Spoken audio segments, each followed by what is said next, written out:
I'm your co-ghost Anthony. And I'm your co-ghost Caylee. And this is Two Ghosts Review Iron Man.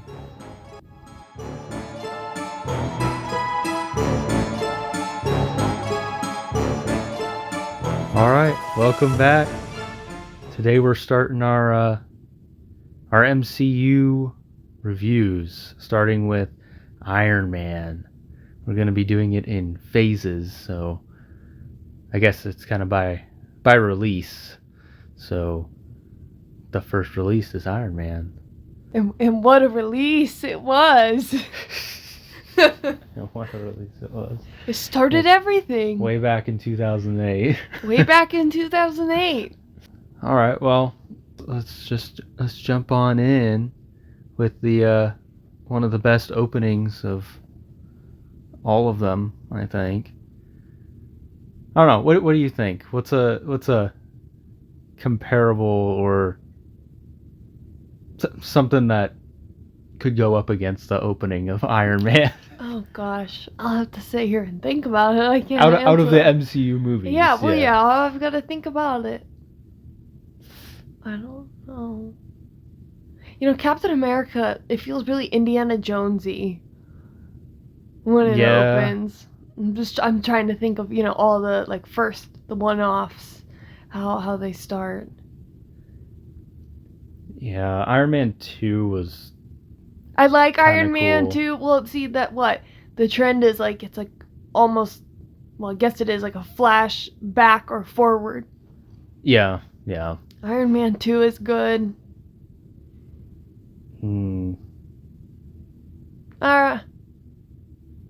No, we were talking about Iron Man 3.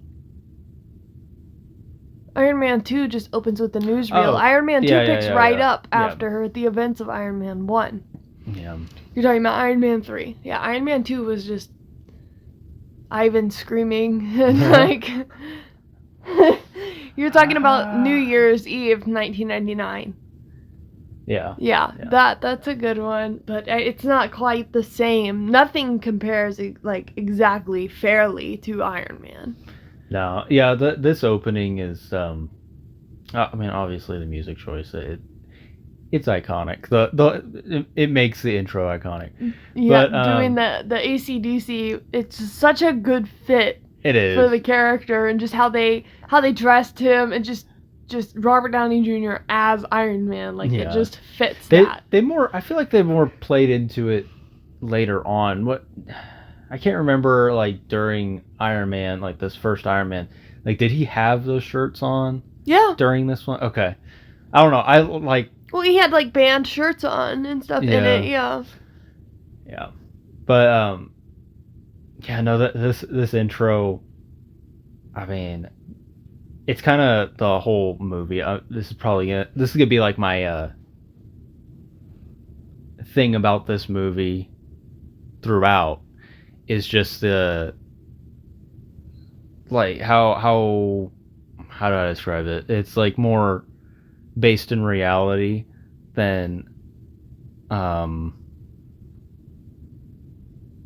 movies after it, kind of it's more grounded. It's more a little gritty, kind of. Well, they had to. I mean, they didn't necessarily know that they were setting the grounds for as far as it was going to go, but they were introducing you to Iron Man. He was not a popular character. No. They started with Iron Man because they did a test panel, and Iron Man would sell the most toys out of kids. Iron Man was an interesting concept for kids, so they started with Iron Man, and they had to establish reality so that later they could make you believe Thanos, etc., etc. And that just, when you watch them all, you don't even think twice about that. You're like, oh yeah. Yeah. I mean, you go so far out into fantasy, but it works because the rest of the world is so real. Yeah, you started from a real place. Even though he's doing not real things, making the suit and flying around is out there. Yeah, but this is just something that I've always liked. Once we started getting out into just outlandish things a little bit. It lost like things like Guardians of the Galaxy are fun, and I like them. I like the movies and stuff, but I like the more grounded, like just like kind of Earth stories, Earth-based heroes in an Earth story. Yeah, and like what I like about this movie too is, yes, the villain is like there is a battle at the end, Honestly, but like Obadiah is a weak point for me in this movie. I agree, but at the end. Yeah. I think throughout, I think it's interesting that the villain is kind of like coming out of just his own company. Yeah, a wolf in sheep's clothing. Yeah. And I don't know, it's just a great way to go with the character to like kind of like redeem himself. Like he created this monster kind of. Well, he had an awakening. And that's a something that they play on. Throughout other movies is like, okay, this worked so well in the first one. He also created this villain and this villain. Yeah. All from here. Which I don't ever have a complaint about. I know people complain, oh, it's an Iron Man villain, mostly when talking about Spider-Man. Oh, Spider-Man just has Iron Man villains. I don't mind it. It does make sense. I think it makes money, sense too. He's got a company, he's got the past that he does, and then he just flipped on a dime and didn't necessarily face any repercussions. He was just like, I'm a savior now. But, like, he hurt people along the way, so it does make sense for him to have a lot of enemies. Oh, yeah, for sure. For sure. So I never had complaints about that, but yeah they do kind of copy. Yeah, like, it's maybe a little repetitive, but it's like, I've never really been, like, I hate it. Like, it's still interesting and fun. Yeah. Throughout, but yeah, like, just, like, with the intro, I mean, we... starts off with that they show you just how much of an asshole he was. Well, his Stark missile landed next to him. Yeah. And but before that, even when he's in the car with everyone, and he's like, "Oh my God, you're a woman," and like just the way he's talking to everyone and acting, you can tell he's just an arrogant jerk. Like, that's just who he was. And then he has this awakening from the accident, and Obadiah is treating him like an idiot, but he's not having it anymore. Like, he was never an idiot to begin with. Yeah, no. But he's not. He got his eyes opened because of. But that's what I love. It's like the situation. Not only does he come out of it with like the greatest invention ever, but two greatest inventions ever. The arc reactor is a separate invention from the suit. That's true. Not only that, but like he comes out knowing what all of his weapons are basically being used for now. It changes his view, and I like that he just goes to war against his own company, basically. Yeah. And I don't know. That's what I like. Like, yes, we do have a villain battle at the end, but it is like you said, like it's kind of like a weak point. Yeah. To me, it's like it doesn't really completely fit with the rest of the feel of the movie to me. Yeah. It's kind of just like, oh, we gotta throw in a battle at the end because it's a superhero movie. Yeah. Yeah, they just felt like they need to have a fight or something. It just is a little irrelevant to me. Yeah. Then we flash back to Vegas with our first roadie. Who, I mean, maybe it's just because I'm so used to Don Cheadle, but I don't like Terrence Howard as roadie. Yeah. He's just all condescending. He doesn't ever really come across as Tony's actual genuine friend to me. He just seems like, that is true. I'm just associated with you because you do a military contract, and I whine at you all the time over the contract.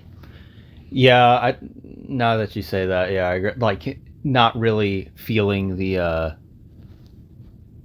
friend part of it very much. But I also like when we have the scene like on the jet, on the private jet, when they're going out. Mm-hmm. There, I was purposely like thinking while I was watching that, I tried to put with the other roadie. Don, yeah, I tried to put Don Cheadle in Terrence Howard's spot, his spot, and it kind of fit. Like I could see Don Cheadle like delivering those lines. I could see, and like being like those lines went with, like I could see him acting that out the same. I don't think I can see him sitting there when he's like, when I see another guy dressed in the same outfit as me, we're family, we got each other's back. Like that to me. Like, I get it from a military perspective, but, like, that was kind of cringy to me, like... Yeah, I think that might be the biggest difference. That is just that, this Iron Man 1 is, you don't see him as much as a friend to Tony. Mm-hmm. But, like, when Don Cheadle steps in, it maybe leans more into the friendship and less the business part of it. Yeah. Like, I don't see as much of the business once Don Cheadle is in the role. Like, it's still a little bit, but, like, it's more like they're close friends kind of thing. Because they totally could have just played the business side of things in Iron Man 2. Yeah. They totally could have. I mean, literally, his major plot point in that movie was, I need to get this suit from Tony. Yeah. But instead, he's like, hey, buddy, how are you sick looking? Are you okay? Hey, buddy. Next time, baby. Yeah, I don't think so. Anyway, so moving on. Then we get, Tony has this reporter that he's taken home from Vegas, this Vanity Fair reporter, and they tussle. They tussle. And then we get the wonderful, fantastic, amazing Pepper. The wonderful, amazing Pepper. I'm a Pepper fan. I am. I'm not a Gwyneth Paltrow fan. I'm in line with that. I am a Pepper fan. Yes. Can't stand Gwyneth Paltrow, but I love Pepper, and I'm so confused about how that happened. I don't know. I don't know. It worked out. I like Pepper. I am a little disappointed though with her Gwyneth Paltrow's. Didn't she say something about like she doesn't want to do it anymore? She said something like she doesn't want to do it anymore unless she's sleeping with the director or something, which like obviously she was never married to Jon Favreau, who directed this. So like maybe I'm not versed in who directed all the rest. Maybe her husband was in one of the other ones as a director or something, but I don't know. I just don't understand how Gwyneth Paltrow signs on to be Pepper Potts, which, I mean, she did other movies like Shallow Hal, which is awful. She's in like a fat suit. What? I think it's, this guy, like, I haven't seen it, but he gets like some head injury or something, and he thinks she's like, it looks like Gwyneth Paltrow. Yeah. But she's really like 600 pounds. Like, anyway. And so, yeah, she's done like stupid, awful movies, but I don't know, she just seems so uppity. Yeah, the reason I'm disappointed is because I think the best way to go forward with Morgan? The Iron Man legacy, is with Morgan, and Pepper needs to be there. Mm-hmm. I feel like they like teased or just like they put her in a suit after over 10 years. Teased and like lightly set up, kind of like her maybe having her own little stories here and there or something, like a short run or something. Yeah. Because she's been in suits and stuff. She has a suit. Morgan's interested in the suits. Yeah. And now what? They're just gonna go live on the farm off screen forever now? Yeah, now we're gonna bring in Ironheart, which no, I'm not. Okay, that's for later. About, we're getting off track now. We're skipping ahead like a decade. Well, we are much farther ahead than in real time. Oh yeah. So, yeah. Yeah. So Pepper is introduced. Yes. And then Tony goes and he gets on his plane after he made it wait 3 hours and Rhodey complains at him, and then they get there, and then what do you expect from the great Tony Stark? Well, the prodigal son returns. Skipping ahead. Yeah, so Tony's in there with my boy Jensen. My boy Jensen. My boy Jensen. A complete legend, this guy. Jensen, who Tony never mentions ever again. Does he really never mention him again? Never. He never says, I totally feel like he said something at some point. It might have just been that Jensen showed up in that flashback. Jensen shows up in Iron Man 3 at the beginning, yes, but that's it. He never says, like, oh, this guy Jensen, he saved my life. Like, or anything, like... Which is... That bugs me, because it's like, Tony's like thanking him for saving his life, and Jensen's he like sacrifices himself. Jensen's like, don't waste it. It's just... Well, it's the same thing in Captain America. Man. Same thing in Captain America. Steve, especially, it's in his character. This was just way sadder to me, and more. I don't know. It feels more. I don't know. It hits harder.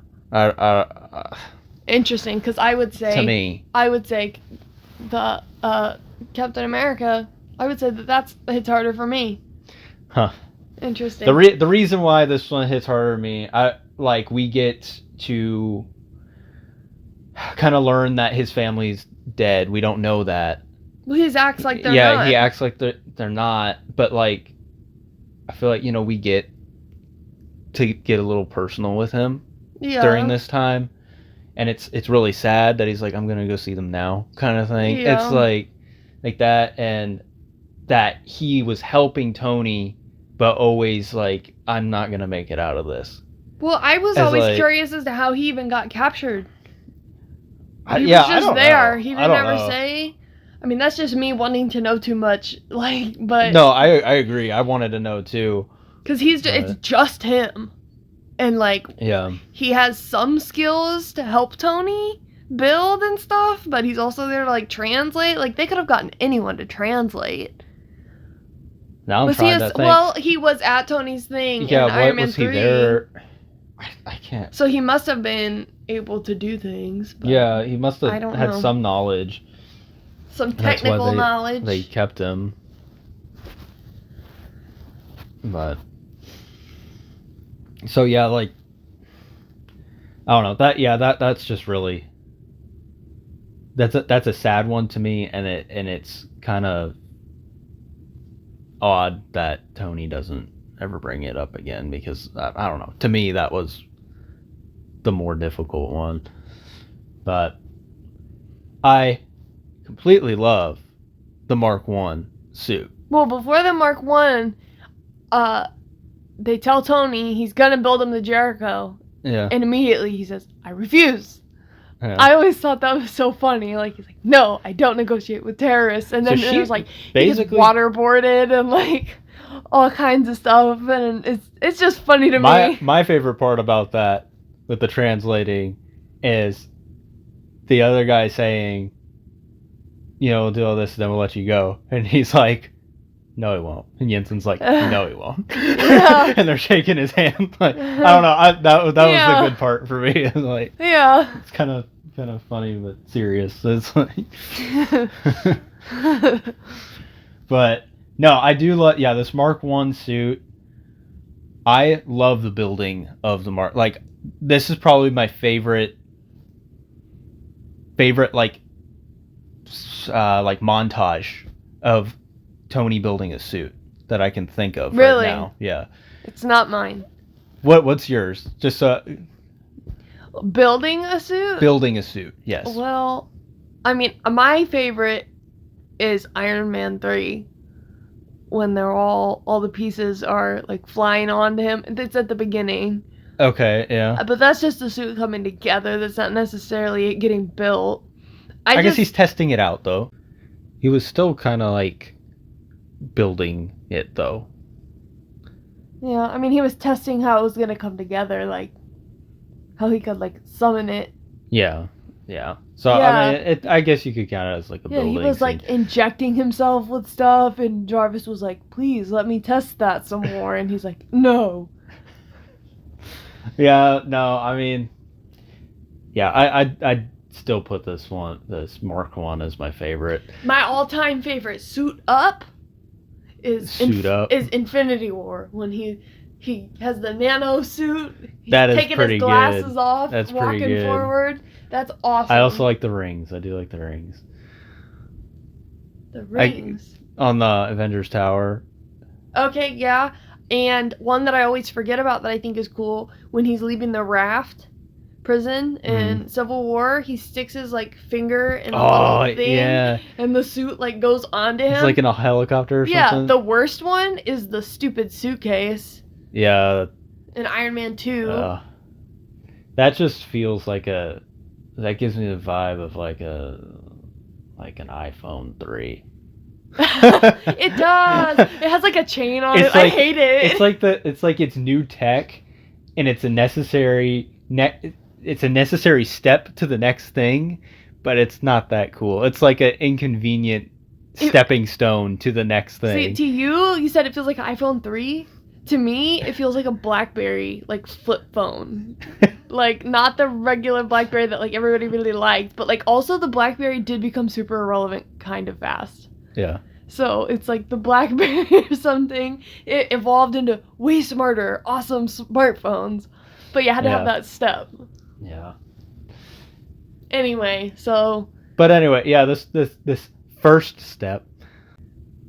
I like him. I don't know. I like this building of the suit of the Mark 1, just because it's so like raw and rudimentary, primitive. Yeah, it's like it's down to earth kind of thing. He's got to pull parts off of his weapons and build it in a cave. Like, I don't know. I love it. I love it. It's just like he's taken out of like all of his tech, his high tech that he builds things out of. He's got all these things that help him. He's got robots that help him and Do whatever. they help him?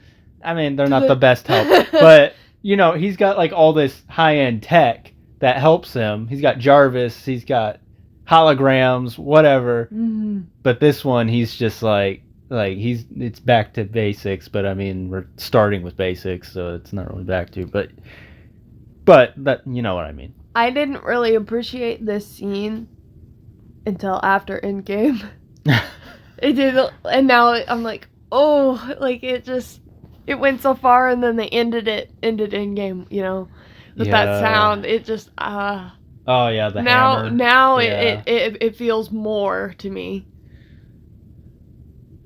Yeah, that was a good that did hit me too. When they threw that audio in there. Every time I hear the audio now, I just like, it's like flashes of like everything that happened is so much, and all because of this. Like, this, I mean, I guess like Steve is frozen in ice, like, but he wouldn't have done any of this had there not been like, you know, I guess Nick Fury or something, but Steve, he would not have been like, okay, I intentionally seek out and wish to join a team. Like, I don't know, they probably would have found other people, but to me it just it feels like Tony Stark, Iron Man, is the beginning. Publicly, he comes out publicly Yes. And that's why he's approached. Yes. And, like, it just feels like it started I agree. I think that, the end of this movie, that him making that decision that just say, I am Iron Man. Well, it's like... That's what kicks off the publicity of,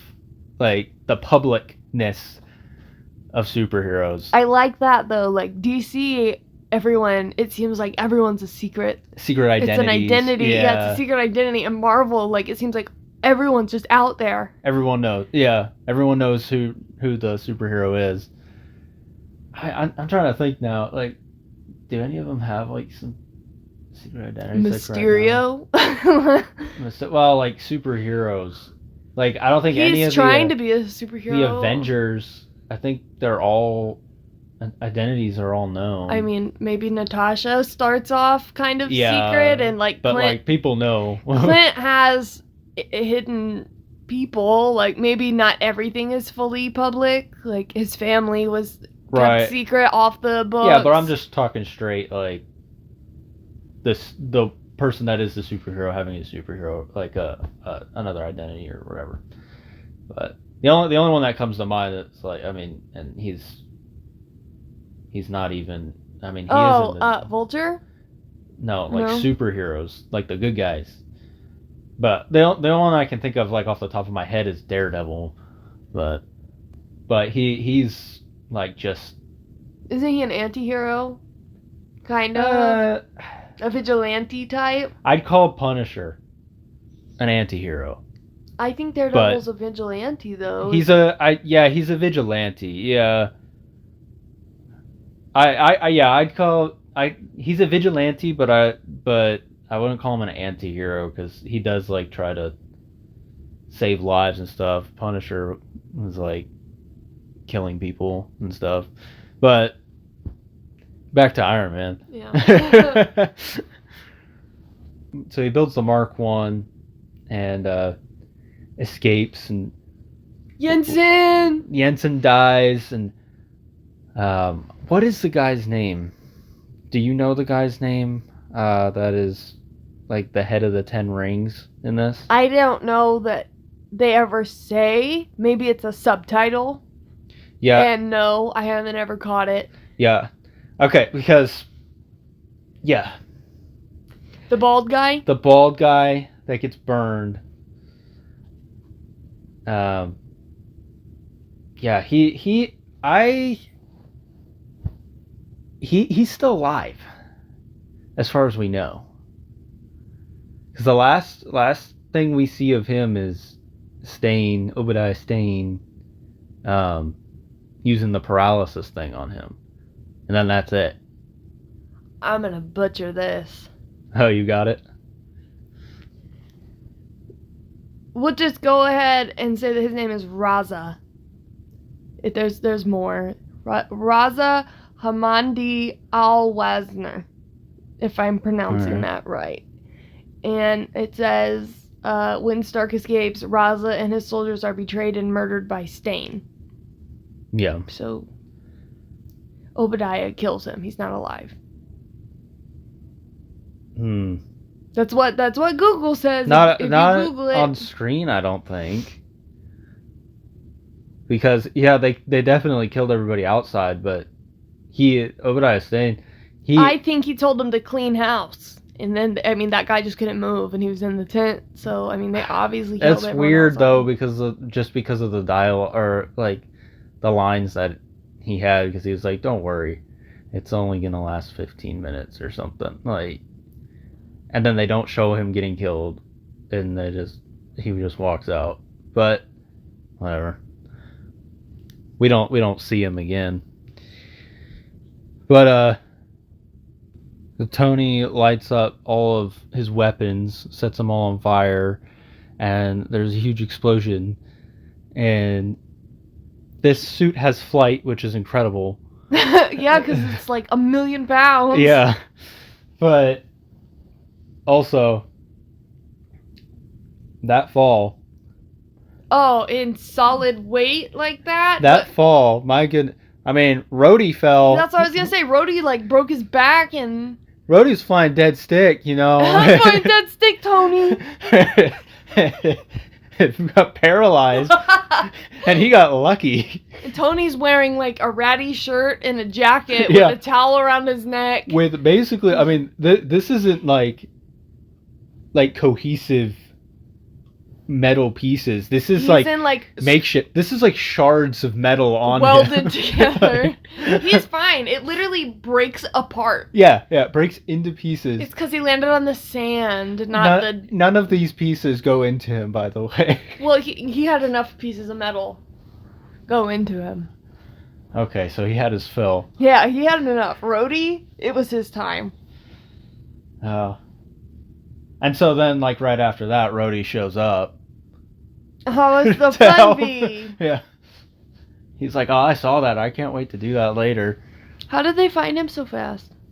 The big explosion? Probably the big and they were like, explosion. hurry! Yeah. Fly over there. Yeah. Oh, that's Tony Stark. Obviously, he's throwing a peace sign. Peace. The other job. Peace. Peace. Without- I with love peace, peace. whatever he Yeah. With peace, I'd be out of a job. Yeah. But, yeah, so he gets rescued and then they head home. And He's got to have some Burger King. Pepper's crying. Pepper's crying. Because she has to look She for... looks like she looks beat up. Well, She looks like she has two black eyes. What? that's how they did her makeup to make her look upset. She's been crying nonstop because, according to her, she hates job hunting.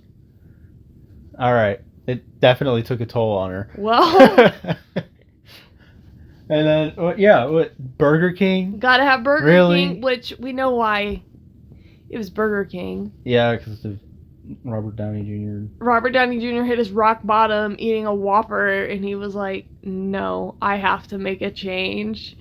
And so he's paying homage to his lowest moment because he spent his last money on a Whopper, and it was disgusting.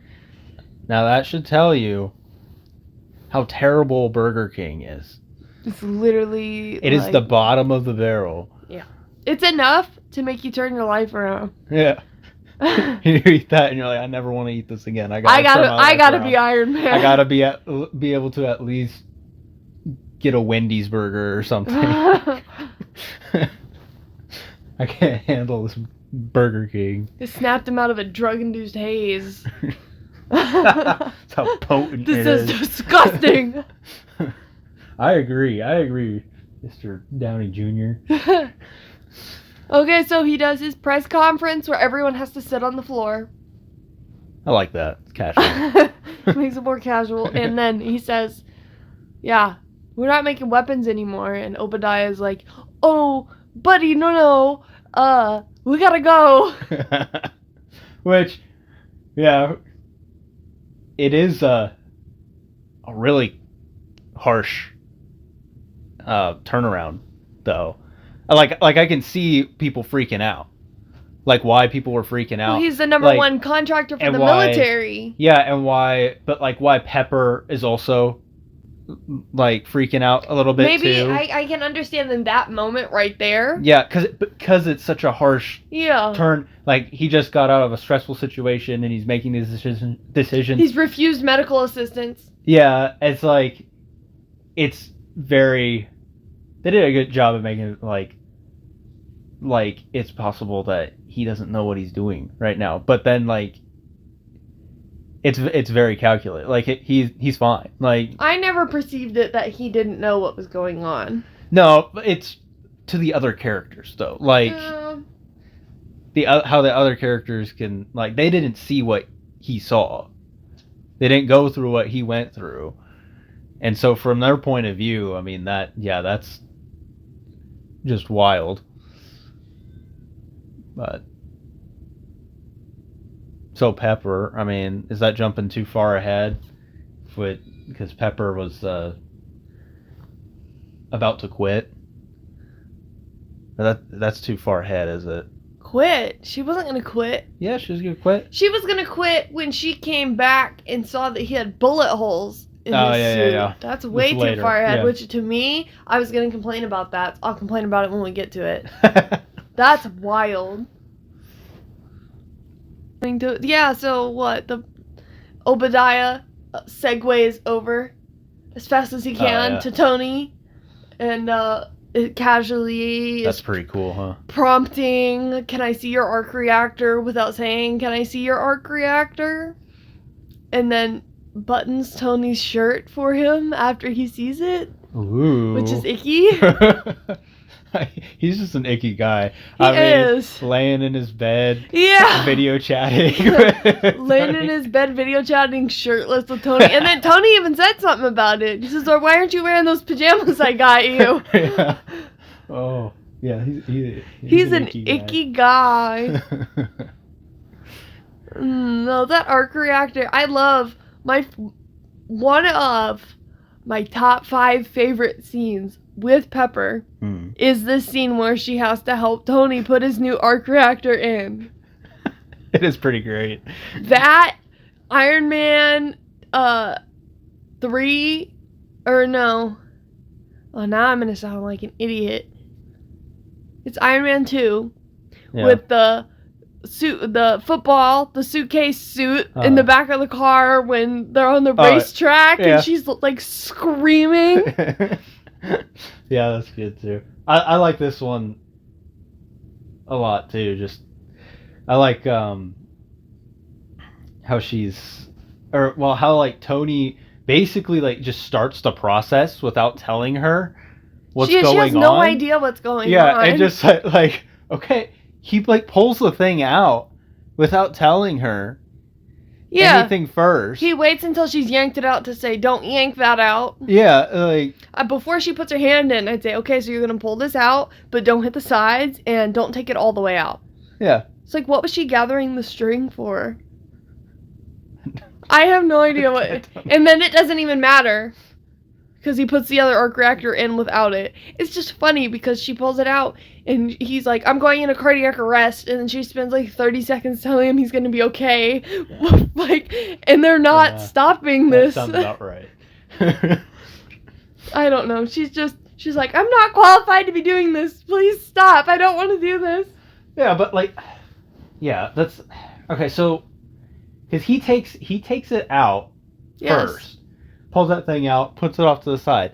He hasn't told her what she's doing yet, but at that point, he's like, that stuff is starting to go to his heart. Yeah. Or whatever. Like he's casual about it. You go to the like end of the movie and Obadiah Stane pulls out his arc reactor, does the same thing. And he's starting to die. Like, obviously he has the paralysis thing for a bit, but like... I think that the paralysis thing is what was causing the most issue. It started it. Yeah, but like... I don't know. I've never thought about that. Now I'm a little disappointed. I don't know how to explain that, and I wish that I could. Because I love this scene so much. It's a great so scene. Casual, and he's like, "I'm just dying." I'm not like that beat up about, like, or, you know... Oh, yeah. The... Whatever, but... Just because the scene is so good. And then she says, "I'm never going to do that again. You have to find somebody else to help you do that." And he says, "I don't have anybody but you." Oh, that's so sweet. And Pepper's got chest goop all over her hands. Slime. Their relationship is so odd.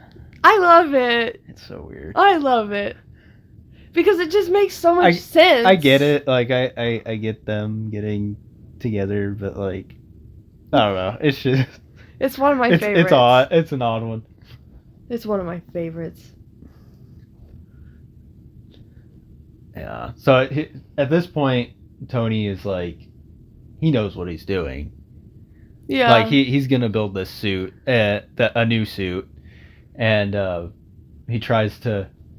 This isn't nothing. He goes to get Rhodey on board.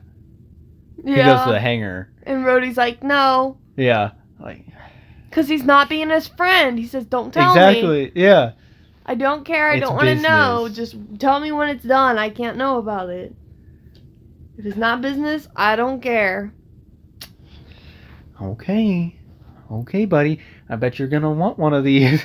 And then you won't get one. That's what you get. No next time, baby. Yeah, and so then he starts working on the Mark II.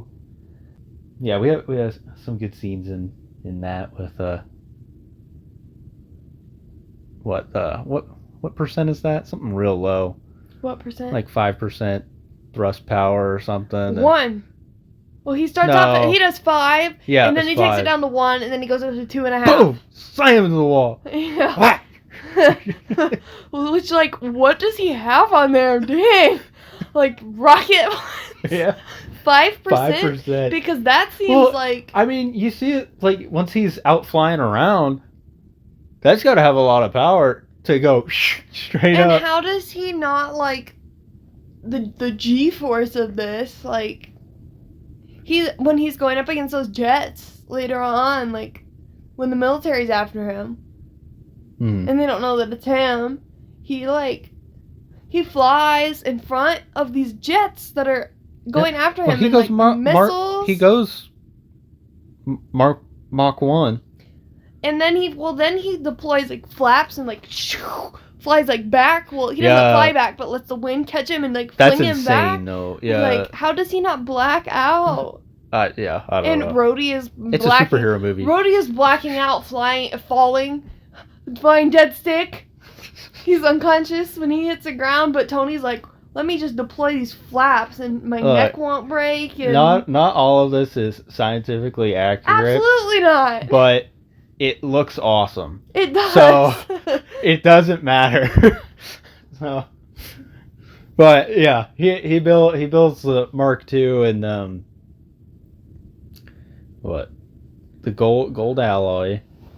So some hot rod red in on there. And he goes to the gala. Dances with Pepper, and she says that she always forgets to wear deodorant, which is disgusting. I hate that. It is kind of gross. I'm dancing with my boss. I always forget to wear deodorant. But yeah, and then I mean the important part of that is really that the reporter comes back and yells at him again. And Gomira, Jensen's town.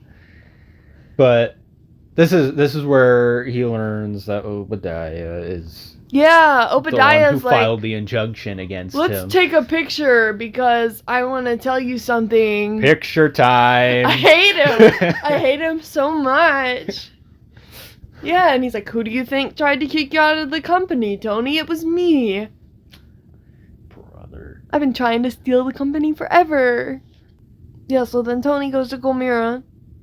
Yeah, well, does he do the test flight? When does he do it? He did it. Oh no, he flew the Mark II before he painted it. So around the city. Yeah, with the Ferris wheel icing. Deal. Yeah. Now, do we think? I don't know. I feel like this is just a rumor, but I don't know if it was like confirmed or not.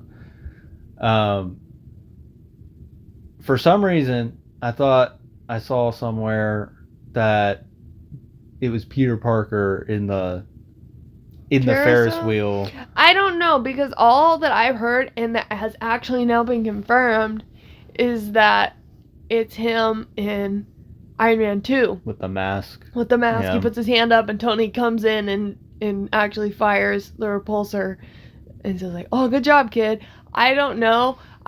What girl would he have been in the thing with? I definitely think that's more of a stretch. I don't think it's Peter. I totally believed I bought the Iron Man 2. Yes, yeah, I believed bought it. that. Yeah, but yeah, I don't even know it was their initial intention when they made it, but then they were like, "Yeah, we like that for this. We like that. We're gonna confirm it." We'll jump on that. Yeah. Good job, guys.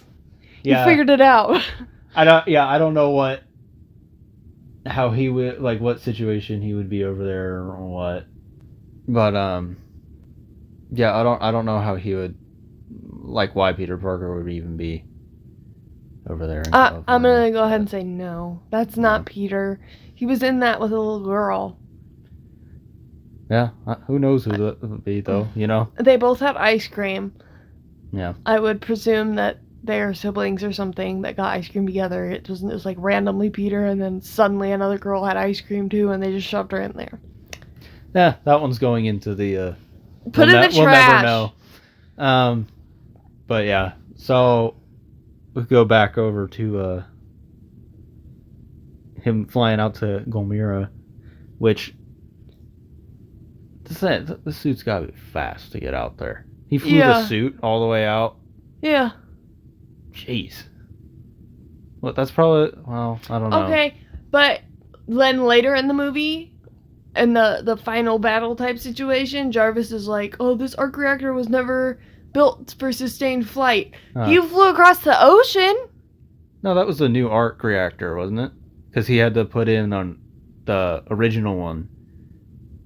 Oh, okay, yeah, you're right. So, this is the new arc reactor. I'm just amazed at how, like, he's got to be going really fast, or it took a long time to get over there.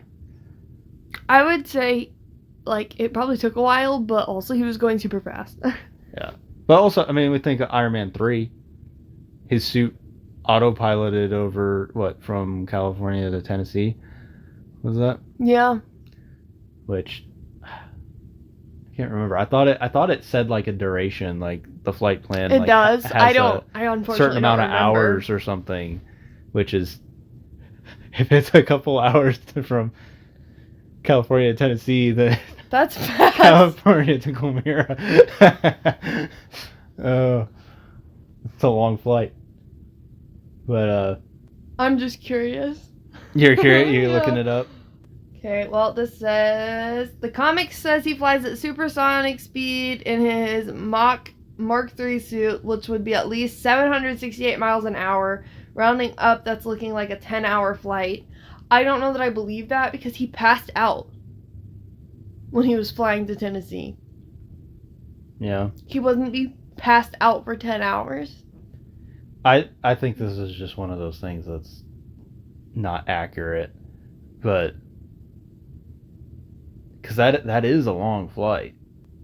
I don't know, man. I don't know. What you got?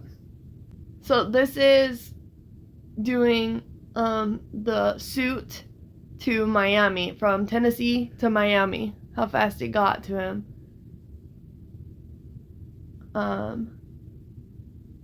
It took the first few pieces 2 minutes to travel from Tennessee to Miami. When converted to miles per hour, 26,400 miles an hour, which is slightly faster than the escape velocity of the Earth. Exactly. That's what I'm saying. It's not scientifically accurate at all. Absolutely not. Nothing lines up with the travel speeds of the Iron Man suit. No. So, yeah. Anyway, what I was saying was that in Gomera, like these little things with basically the 10 rings is what makes me like this movie more, or brings more of that grounded or like real set in Earth reality. What? Now, Yeah. it seems totally stupid. With, like, just all the stuff that they've done with the 10 rings. Mm. And Iron Man, and then to, like, Shang-Chi, and, like, figuring out, like, part of this was just completely fake. Shang-Chi ruined the 10 rings for me. Yeah, I agree. Like, they shouldn't... Completely ruined it. I don't care about, like, the Mandarin. I know people were like, oh my gosh, I can't believe it. And, like, people were super upset. I'm fine with that. But, like, when they took even Trevor Slattery and made him so silly in Shang-Chi, like, yeah, that was kind lame. of flopped for me. Yeah, like, the Mandarin in Iron Man 3, in that 10 rings situation, that didn't ruin the 10 rings for me. Because of the beginning, because of Iron Man, it set the precedent that it is real. The 10 rings are real, and they do bad things. Yeah. This is just a sect or someone using the 10 rings as a front for themselves. Like, so I don't know. I like the 10 rings in this, and I think that they bring just an interesting threat. I think, though, also, I guess I'd be a little confused because in this Iron Man, it seems as if the 10 Rings is like a smaller-ish group of people.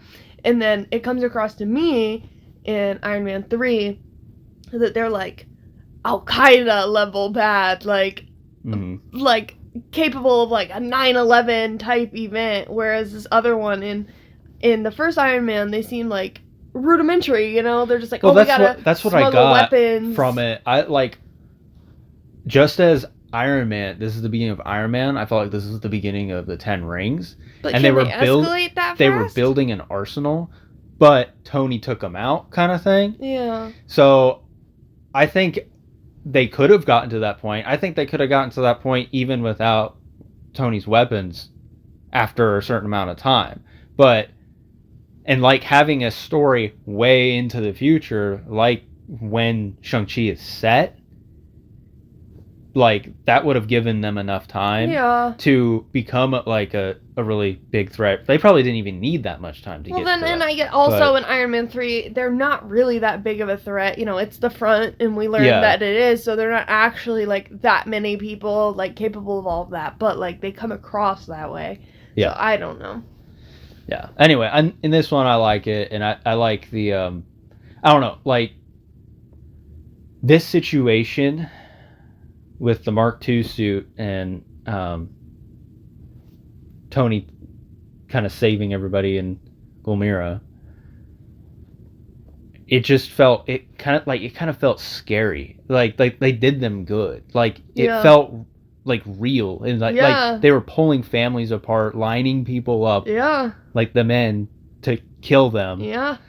It felt scary and like real, and so I liked that, and it was so cool to see it. I remember that superhero landing. His targeting system. That's a great superhero landing. He came in so fast. Yeah. Boom, boom. But yeah, the targeting system where he just got all the bad guys all at once, and everyone else was fine. Even when they were in the big group, he picked out just the bad guys, and they dropped. This is so cool. Yeah. So cool. Punched through a wall. Yeah. Pull the guy through. I'm not missing anyone. Dude. Oh, tank missile. Yeah. Yeah, that was super cool. But yeah, like a lot of these scenes with so like the cave and this scene are some of my favorite parts. Well, he doesn't ever do anything like that again. I know. He just goes straight like I love the massive level. I love the ground level stuff, and this is a step above ground level, I think. Yeah. So. Well, yeah, he's going like international, if we want to say that. Yeah, but it's still like non-super powered people. Yeah. Villains kind of thing. And they have no chance. Yeah. I mean, yeah. But then we get to the jets. Yeah, which we talked about earlier. Still so cool. Yeah. And Rhodey calls him, and he says he's driving with the top down. Why are you out of breath? Oh, because I was just jogging. I thought you said you were driving. I was driving to the place where I was going to go jog.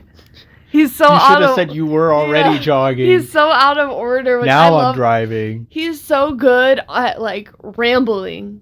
I love that so much. Robert Downey Jr. with this, like, random, like, bits. The way that he, like, delivers all of that. He's so good. It's not, I doubt that it's all scripted. It's gotta be, he just goes on. Like, he is Iron Man. Like, he is the character. He's one of those actors that's, like, he is the same as his character. Yeah, which, like, it works. Normally I'm like, oh, that's lazy. But, like, this, it just feels so good. I got through right here. Yeah. How do you feel about Doom? Casting him as Doom. I'm not super knowledgeable in that direction of things. I would say that, like... Do you think he can pull just... I think he has the range. Yeah, like the range, yes, he can play a character. Okay. And he can play like a gussied up version of himself. Iron Man is, just like a exaggerated version. Mm-hmm. But like, yeah, I think that he definitely has the range, and that if it fails or doesn't feel right, it's not going to be his fault. it will be like the story, the Mhm. direction, like the plot that they want to put into his introduction. He needs to be introduced correctly. It needs to be written right. It needs to make sense, and it can't just be we want to bring Robert Downey Jr. and drop him into this.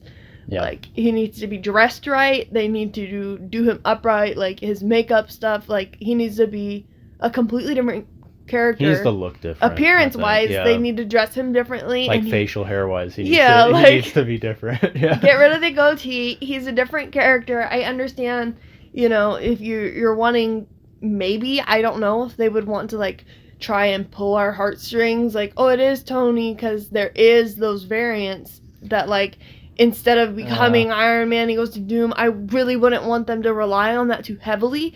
If anything, I'd like it to be mentioned like in passing, almost, like with Peter Parker getting introduced to Spider-Man. He never fully says like what happened. We all know what happened, but like I don't want them to like heavily lean on any kind of Iron Man. No, I don't really want them. I mean, it would just feel lazy.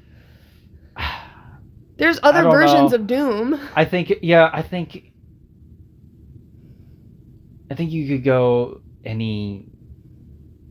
multiple ways with it, but Doom, it's just a variant.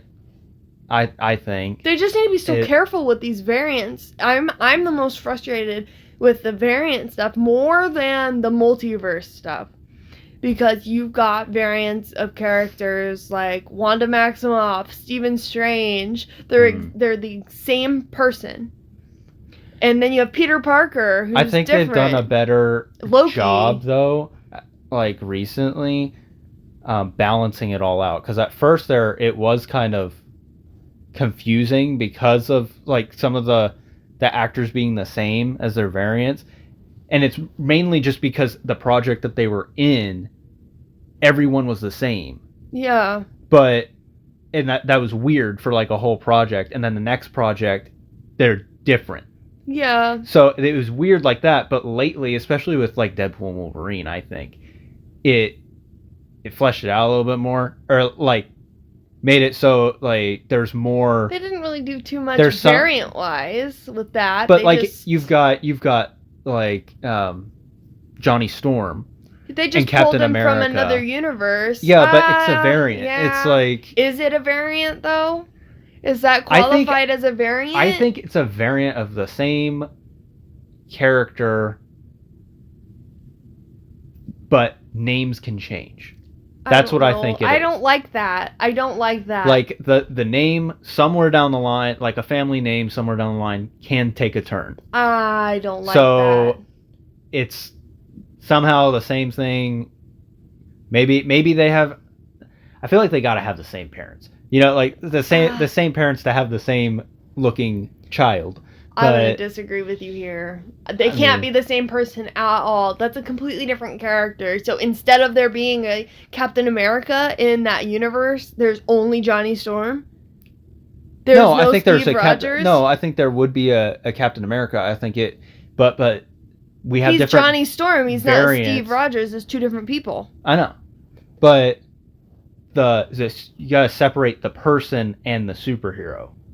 I think that it's like this person, even though his name changed somewhere down the line, he became this other superhero.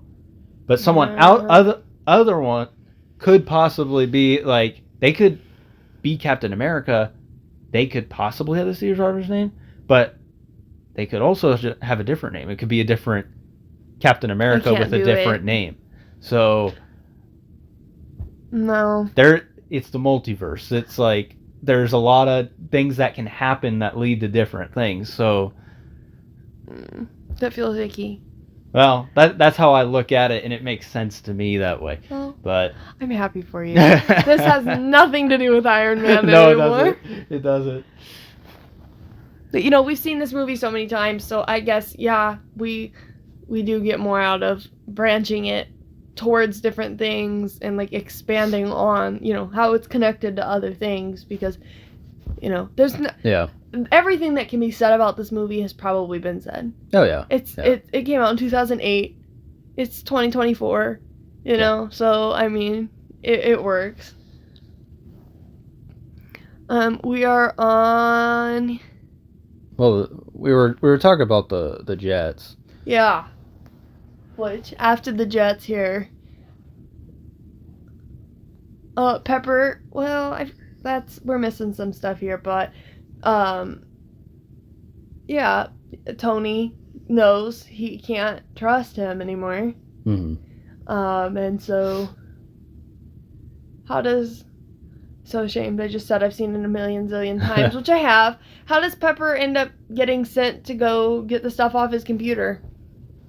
Well, Pepper finds him getting his suit taken off, and she's like, "Oh, are those bullet holes? I can't be a part of this." Yeah, this is where she's almost quits, but gets turned around. And yeah, Tony's like, "You were fine with me manufacturing weapons and all these people dying and having no morals, but as soon as I get morals, you're done." Yeah.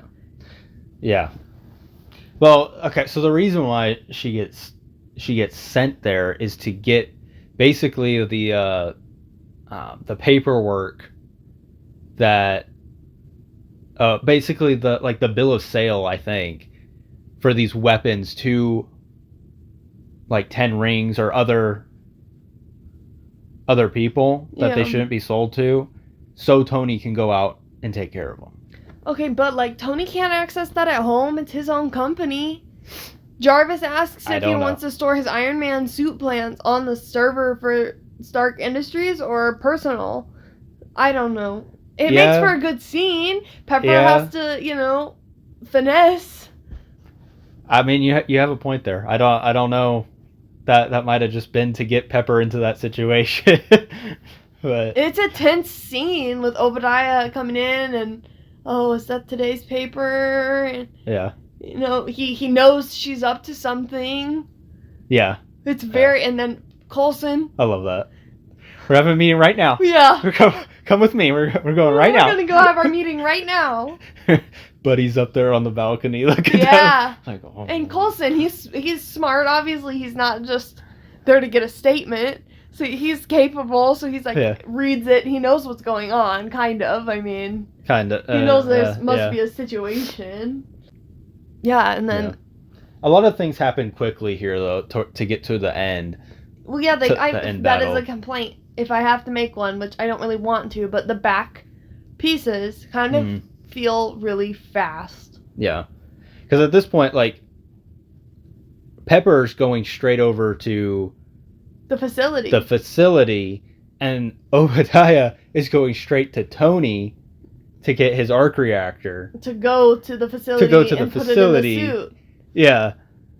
And then what Pepper calls Tony, wow, Obadiah has just been there.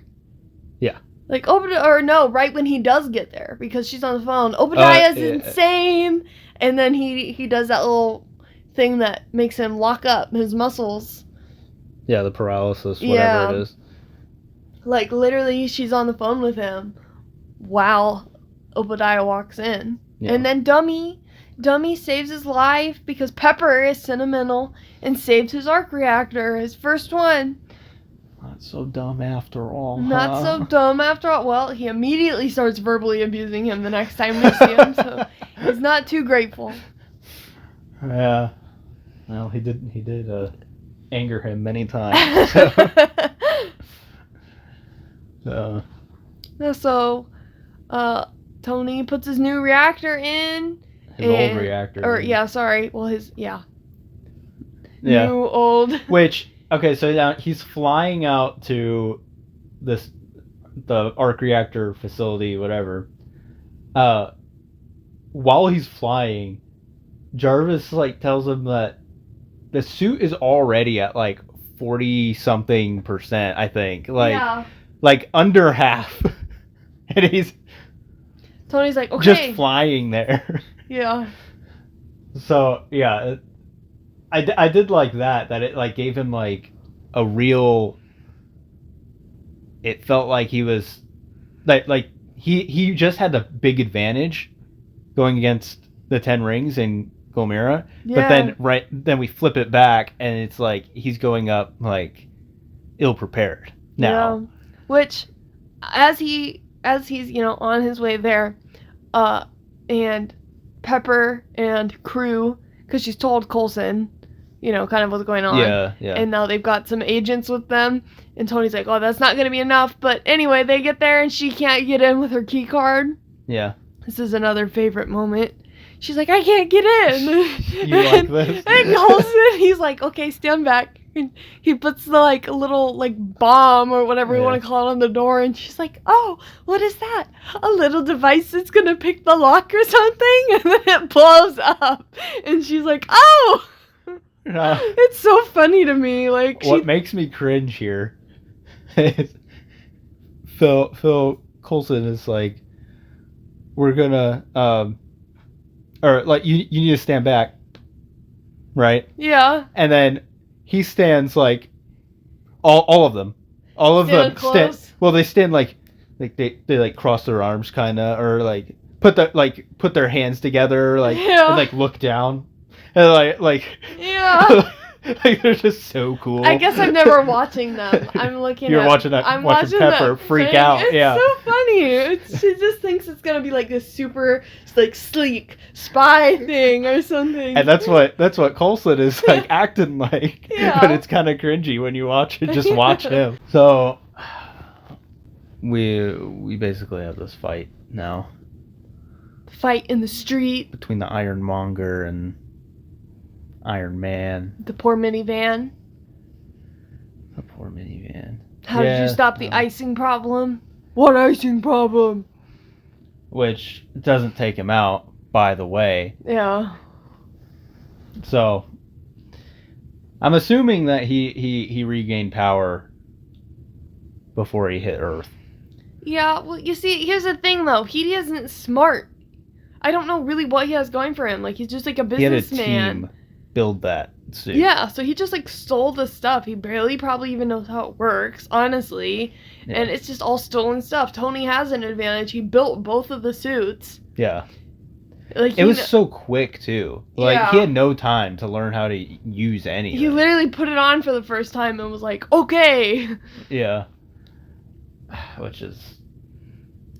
Yeah, it's just too fast. Well, he was not expecting Tony to show up. He thought he had basically killed him. Yeah. That's true.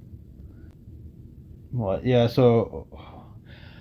We also have... okay, so... Where do Coulson and the other S.H.I.E.L.D. agents go? Because I never noticed this before, but when we were watching it again, Pepper was out there, talking to Tony, and Coulson and the other S.H.I.E.L.D. agents were just, nowhere. I don't know if they, said that they went somewhere, or... I don't know. Let me watch it really quick. Something. They just go... They go missing. They go missing. I just watched the scene, and yeah, they shoot at the Ironmonger suit, and then go missing for the rest of the movie until Coulson shows up at the pre-press conversation when they talk about how Tony was on a boat. Yeah, that's what I thought. They just disappeared, and I never caught that before, but this time I was like, why is Pepper all by herself? Coulson at least would be out there. Yeah, I don't know. I don't know. Maybe they went to get the police, and they left Pepper. S.H.I.E.L.D. goes to get the police. Yeah, Pepper is capable. Oh. Yeah, so, what? Pepper has to go in and do what now? Destroy this... Basically, destroy the arc reactor. And Tony almost dies. He's gonna sacrifice himself. But he'll die! Yeah, Tony is like, just do it. And then she does it, and Tony lives. Yeah, so this is just foreshadowing his sacrifice in Endgame. He tried to sacrifice himself in his first movie. Yeah, and then Steve is like, "You're not the guy to make the sacrifice play. He already did." He already did. Thanks, Steve. Movie 1. Yeah, just like you. So there's that. Yeah, and then, we go to the Very quickly. backstage, if we want to call it backstage, of the press conference where, they've decided Obadiah died in, like, a small plane accident. They're very unreliable. Yeah, the flight logs are unreliable, and Those Tony little prop planes. Tony had, like, people sworn to say that they saw him on a boat. They were on a boat with him, and, like, this was just, nothing to do with him. And he's like, well, yeah, it'd be completely fantastical, if I was some kind of superhero and had some girl here worried about me when I was out doing things. And no, that would be just crazy. And then he goes out and tries to say that, and then decides, no, I want to be fantastical. No. I am Iron Man. Which is iconic, because he is. Epic. That's just why it lands so good, I think. He is Iron Man. Hell, it's within character for him to do that, to say that. But yeah, from the battle to the end of the movie, it's so fast. It's so quick. It's probably 15 minutes. Like, once it actually gets to the... you mean from the beginning of the battle? Yeah. Yeah. Because by the end of the battle, it's like maybe 2 minutes or something like that. Once they actually get back to the facility. Yeah. It's which is, I mean, the last line is great, but before that, it might be a little messy there. Yeah. But and then end credit for this one is, I mean, it's cool. Nick Fury gypped past Jarvis. Yeah. And he's What's waiting. up with that, huh? I don't know. And he's waiting. He's waiting. Put together a team. You're part of a much bigger universe. Yeah. Here to talk to you about the Avengers Initiative. It's great. Avenger Initiative. Or Avengers. I think it's just Avenger. It's Avenger. Avenger Initiative. Which is, that's a good end credit. That just makes me so excited to get to Iron Man 2. We got a while. I just love it so much. So many people hate it. They hate it with a passion. They hate Iron Man 2 and 3 with a passion. Yeah. And I go between, which one's my favorite. But I feel that most of the time, I land on Iron Man 2. I love it. I think I like Iron Man 1 the most out of the 3, I think. But yeah, I don't understand all the hate on the other 2. Mm-mm. I mean, I think they're good movies, but I think people complain about the villains in both of them. yeah, I kind of like Venko. I like him. People complain about whatever his accent and how over the top he is. And then Hammer is just.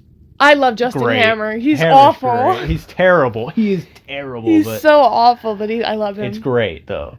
And then Iron Man 3. I mean, that's probably my least favorite. Aldrich Killian is my least favorite. Yeah, Killian himself, no, but the Mandarin / right. Trevor Slattery, he's good. I like the plot. I don't necessarily like Aldrich Killian though.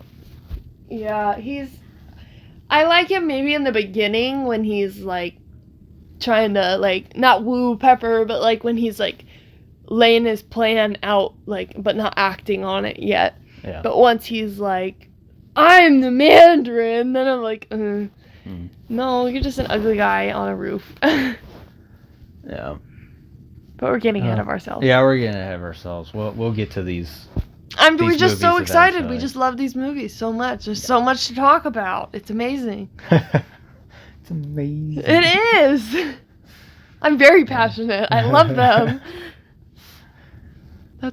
That's all we have on Iron Man. And 1, 2, 3. That's not Theories all we about have. Doom.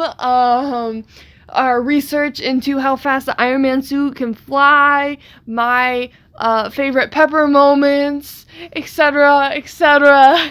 No, that's not all we have on Iron Man. No. But we'll get to it eventually. And then, we'll get to it before we get to it. Yeah, that's true.